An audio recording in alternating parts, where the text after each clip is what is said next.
இன்றைய பயானிலே நாம் பெண்கள் குறித்து முஸ்லிம் அல்லாதவர்கள் மத்தியிலே நிலவுகின்ற மற்றொரு சந்தேகம் என்னவென்று சொன்னால், பாகப்பிரிவினை விஷயத்திலே திருக்குர்ஆன் இப்படி சொல்கிறது, அதாவது 2 பெண்களுக்குரிய பங்கு ஒரு ஆணுக்கு உண்டு என்று சொல்கிறது.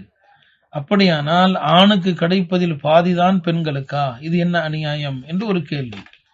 இதற்கும் நம்முடைய பதில் என்னவென்று சொன்னால், இந்த ஆணுக்கு கிடைக்கிற பங்கில் பாதி பெண்ணுக்கு என்பது பாகப்பிரிவினை சட்டத்தினுடைய அனைத்து நிலைகளிலும் அல்ல.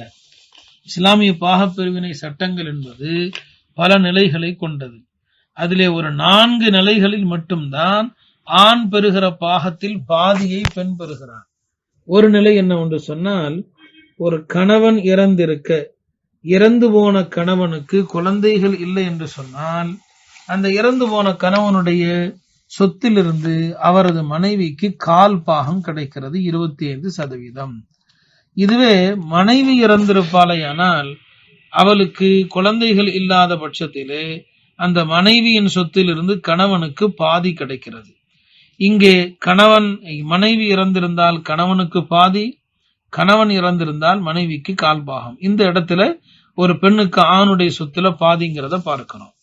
2வது நிலை என்னவென்று சொன்னால், ஒரு மகனோ மகளோ இறந்திருக்க அவர்களுக்கு வாரிசுகள் இல்லை, தாய் தந்தையர் இருக்கிறார்கள் என்று சொன்னால், இந்த இடத்திலே இறந்து போன மகன் அல்லது மகளுடைய அந்த சொத்திலிருந்து தாய்க்கு 3ல் 1 பாகம் கிடைக்கிறது, தந்தைக்கு 3ல் 2 பாகம் கிடைக்கிறது. இங்கே பெண்ணுக்கு ஆணுடைய பாகத்துல பாதி என்பது இந்த 2வது நிலையில் பார்க்கிறோம்.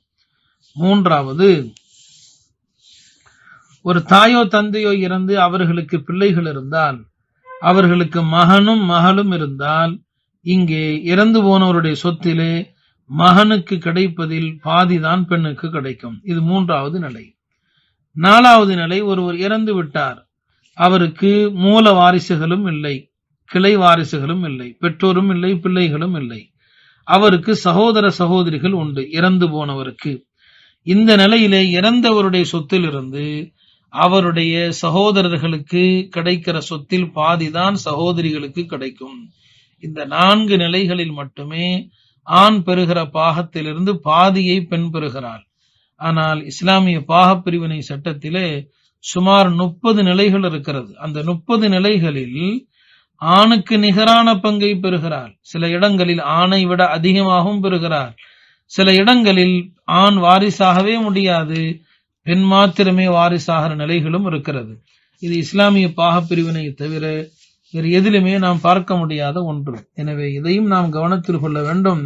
சுருக்கமாக சொல்லப்போனால், நம்முடைய மார்க்கத்தினுடைய இந்த நுணுக்கமான சட்டதிட்டங்களை நாம் முதலிலே விளங்க வேண்டும். எத்தகைய கருத்துக்கள் நம்முடைய மார்க்கத்திற்கு எதிராக முன்வைக்கப்பட்டாலும் அதை தெளிவுபடுத்தக்கூடிய ஒரு நிலை நமக்கு இருக்கிறது என்பதை காலத்தின் கட்டாயமாக உணர்ந்து செயல்பட வேண்டும்.